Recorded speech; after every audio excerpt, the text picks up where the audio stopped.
어제 새벽 기도 시간에 오늘 설교를 생각하면서 가상 7원 중에서 이 마지막 말씀, 아버지 내 영혼을 아버지 손에 부탁하나이다. 이 말씀을 중심으로 어떻게 설교해야 될지 고민하면서 기도하고 있었습니다. 그런데 하나님께서 임종을 앞둔 분들을 위해서 설교해야 된다는 그런 마음을 주셨습니다. 이런 경험은 처음인 것 같아요. 새벽 기도 시간에 아무도 지금 임종을 앞둔 분이 없는데 임종 예배 설교와 같은 설교를 해야 된다는 말인가 좀 이상하게 느껴졌습니다. 그렇지만 또 주님의 말씀에 순종해서 오늘 설교는 임종을 앞둔 분들을 향해서 먼저 설교를 하고 또 나중에 또 우리들을 향해서 또 설교를 하겠습니다.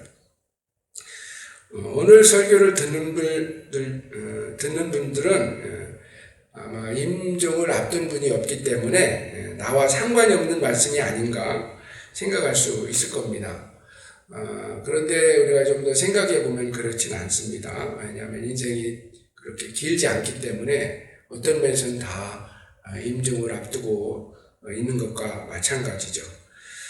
임종을 앞둔 분들 중에는 두 부류가 있을 것입니다. 신실한 크리스찬으로서 죽음에 대한 공포를 전혀 느끼지 않고 살아가는 분들이 있을 것입니다. 오늘 죽어도 괜찮아 라고 말할 수 있는 분들이 있는 것이죠. 성경에서는 성도의 죽음을 이제 잠에 비유하고 있습니다. 예수님은 죽은 자를 잔다라고 표현하기를 좋아하셨습니다. 그래서 나사로가 죽었다는 얘기를 들으셨을 때도 깨우러 가자 이런 표현을 하셨죠. 아마 잠이 두려운 사람은 없을 것입니다. 왜냐하면 잠은 아침에 깨어나게 되기 때문이죠. 잠에 들 때 깨어날 것이 분명하기 때문에 두려워하지 않고 잠자리에 눕게 되는 것입니다. 그러나 만약에 잠이 들면 깨어날지 깨어나지 않을지 모른다면 아마 잠드는 것이 굉장히 두려울 것입니다. 여러분, 성도의 죽음은 잠을 자는 것과 같습니다. 하나님 품 안에서 죽기 때문에 다시 부활의 아침에 또 부활의 몸을 입고 깨어나게 되는 것이죠. 얼마든지 평안 가운데 죽음을 맞이할 수 있는 것입니다. 그러나 믿지 않는 분들은 죽음이 가장 두려울 수밖에 없습니다. 무신론자가 되어서 죽음 후엔 아무것도 없다고 아무것도 아닌 상태가 된다고 애써 믿는다고 하여도 죽음 이후에 대해 불안하지 않을 사람은 없는 것이죠. 다 두렵습니다. 그래서 환자들의 임종을 많이 지켜본 의사들 중에는 그리스도인의 죽음과 믿지 않는 사람들의 죽음이 많이 다르다는 것을 발견하고 나도 크리스찬이 돼야 되겠다라고 생각한 분들도 있습니다. 예수님은 삶을 통해서 우리가 어떻게 살아야 되는가를 보여주시기도 하셨지만 오늘 본문에 보면 마지막 그 시간 죽어가는 그 과정을 통해서도 우리가 어떻게 죽어야 되는지 우리가 어떻게 죽는 것이 잘 죽는 것인지를 또 우리에게 가르쳐주고 있습니다. 먼저 알아야 될 것은 비록 육체는 죽고 썩어지게 되겠지만 우리의 영혼은 그렇지 않다라는 것입니다. 육체는 연약합니다. 다 병에 들고 또 늙고 또 불의의 사고로 목숨을 잃을 수도 있습니다. 하지만 영혼은 죽는 것이 아닙니다. 세상에는 영혼을 죽일 사람은 아무도 없습니다. 창조주 하나님만이 영혼을 구원하실 수도 있고 멸하실 수도 있습니다. 마태복음 10장 28절에 예수님께서 말씀하셨습니다. 몸은 죽여도 영혼은 능히 죽이지 못하는 자들을 두려워하지 말고 오직 몸과 영혼을 능히 지옥에 멸하실 수 있는 이를 두려워하라. 그러므로 죽기 전에 중요한 질문을 우리는 스스로에게 던져봐야 됩니다. 과연 내 영혼은 안전한가? 내 영혼은 구원을 받았는가? 죽을 준비가 되어 있는가? 이 질문에 자신이 없는 분이 있다면 성경을 통해서 성경에서 구원에 대해서 어떻게 말씀하고 있는지 귀를 기울여야 합니다. 성경에서는 모든 사람이 죄를 범하였기 때문에 하나님의 영광에 이르지 못한다고 하였습니다. 쉽게 말하면 세상의 모든 사람은 스스로 죄로부터 깨끗하게 될 수 없고 스스로 구원받을 수 없다라는 것입니다. 그래서 예수님께서 구원의 길을 준비해 주셨는데, 하나님께서 구원의 길을 준비해 주셨는데 그 길이 바로 예수 그리스도시라는 것입니다. 예수님은 완전하신 하나님이시며 동시에 완전하신 인간이셨습니다. 세상에 하나님이시면서 인간이셨던 분은 오직 예수님밖에 없습니다. 그 누구도 없습니다.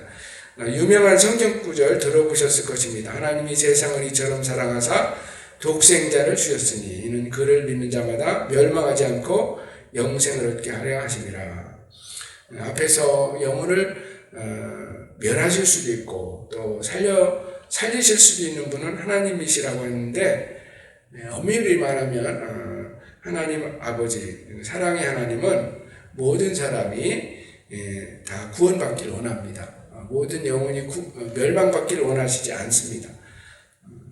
그런데 문제는 인간이 이제 죄를 지었기 때문에 문제가 되는 것입니다. 그리고 스스로 구원받을 수 없는 것이 이제 문제가 되는 것입니다. 이제 죽음 앞에 선 사람으로서 결정을 해야 하는 것입니다. 우리의 영혼을 구원과 영생으로 인도할 예수 그리스도를 의지해서 하나님의 품으로 갈 것인가, 아니면 구원의 길을 외면하고 멸망의 어둠 가운데로 갈 것인가 결정해야 하는 것입니다. 왜 예수님을 믿어야 할까요? 우리가 왜 예수님을 믿어야 구원을 얻을 수 있을까요? 예수님만이 인간의 죄를 위해서 대가를 지불하셨기 때문입니다. 예수님만이, 죄가 없으신 예수님만이 우리를 위해서 십자가에서 대신 형벌을 받으시고 죽으신 분이시기 때문입니다. 고린도서 5장 21절 보면 이런 말씀이 나옵니다. 하나님이 죄를 알지도 못하신 이를 우리 대신 죄로 삼으신 것은 우리로 하여금 그 안에서 하나님의 의가 되게 하려 하심이라. 우리가 예수님을 믿게 되면 의로우신 하나님 앞에 당당히 갈 수 있게 된다는 것입니다. 우리가 또 왜 예수님을 믿어야 되는가? 예수님만이 죽음을 이기시고 부활하신 분이죠. 내일이 이제 부활절인데요. 세상에 죽음을 이기시고 다시 살아나신 분은 예수님밖에 없죠.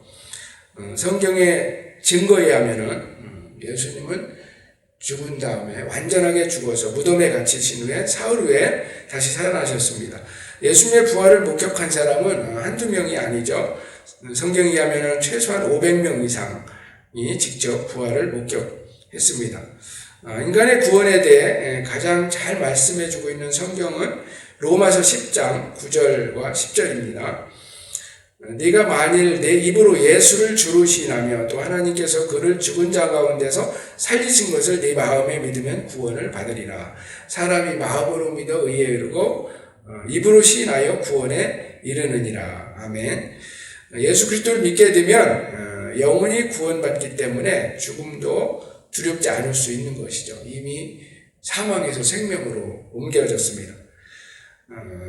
오늘 본문에서 예수님은 죽음을 죽으면서 두려움 없이 아버지, 내 영혼을 아버지 손에 부탁하나이다, 그렇게 기도하고 이제 아버지께로 가셨습니다.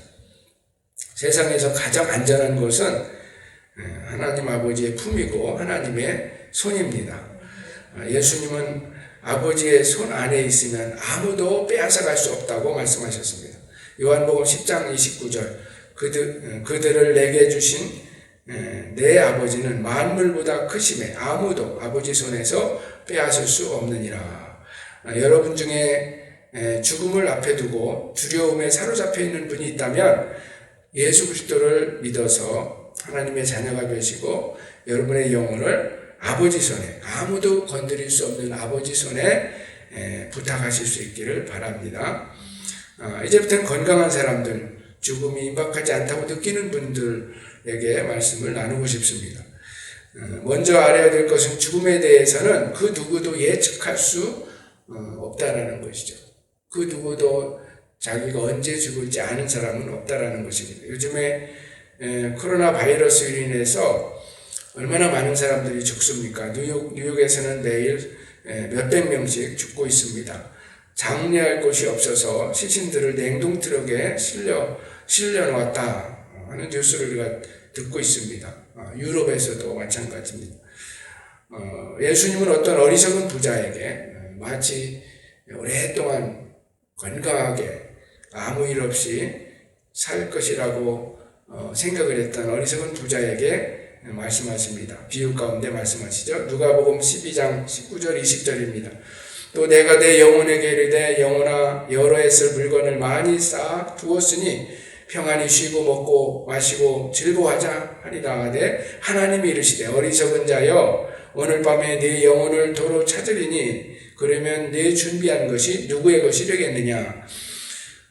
여러분 건강이나 부나 명예나 권력이나 이런 세상 것들은 자랑할 것이 되지 않는다는 것입니다. 언제든지 끝이 날 수 있음을 기억해야 하는 것입니다. 마지막으로 예수님의 마지막 말씀에서 우리가 교훈을 얻어야 될 것은 우리가 하나님께 의탁해야 될 것은 단지 우리의 영혼만이 아니라는 것이죠. 죽을 때 우리의 영혼만 부탁하면 되는 것은 아니라는 것입니다. 평상시에 우리 전 인생을 하나님께 맡기고 살아야 하는 것입니다. 가정도 직장도 건강도 자녀도 재물도 다 하나님께 맡기며 살아야 하는 것입니다. 유명한 시인이었으며 음악가였고 이스라엘의 왕이었던 다윗은 시편, 그 유명한 시편 23편 1절에서 고백을 합니다. 여호와는 나의 목자시니 내게 부족함이 없으리로다. 그가 정말 부족한 것이 없어서 그렇게 고백한 것은 아닙니다. 모든 것이 다 풍부해서 그렇게 고백하는 것은 아닙니다. 여호와가 나의 목자이기 때문에 여호와를 나의 목자로 삼고 주님께 모든 것을 맡기고 의탁하며 살기 때문에 부족함이 없다라고 고백을 하고 있는 것입니다. 여러분 양은 목자에게 철저히 의존적인 동물입니다. 목자를 떠나서는 살 수 없고 또 그러나 목자의 인도를 받으면 늘 풍성한 삶을 누릴 수가 있습니다. 푸른 풀밭과 쉴만한 물가로 갈 수 있는 것이죠. 왜냐하면 목자가 함께하고 지켜주고 인도해주기 때문인 것입니다. 사랑하는 성도 여러분, 지금 젊고 건강하고 삶도 평안하다면 하나님께 감사하십시오. 늘 창조주를 기억하시고 여러분의 삶을 주님께 의탁하며 사실 수 있기를 바랍니다. 여러분 중에 죽음이 임박하고 죽음에 대한 두려움이 찾아온다면 예수님께서 자기 영혼을 세상에서 가장 안전한 아버지의 손에 부탁하고 평안을 누린 것처럼 여러분의 영혼을 아버지 손에 맡기시고 평안을 누리며 사실 수 있기를 바랍니다. 예수님을 통해서 얻은 평안, 구원, 영생은 아무도 빼앗을 수 없습니다. 한 번도 신앙 고백을 해보지 못한 분이 있다면 오늘 아침에 오늘 본문에 나오는 로마 백부장이 결론을 내린 것처럼 예수님은 정령 의인이었도다. 예수님은 정령 하나님의 아들이었도다. 주는 그리스도시요 살아계신 하나님의 아들입니다. 이런 고백을 하실 수 있기를 바랍니다. 우리 영혼의 구세주가 되시는 예수 그리스도인에서 늘 평안을 누리실 수 있기를 바랍니다. 죽음을 이기시고 부활하신 그리스도로 인해서 늘 영생의 소망 가운데 살아가실 수 있기를 주님의 이름으로 축원합니다.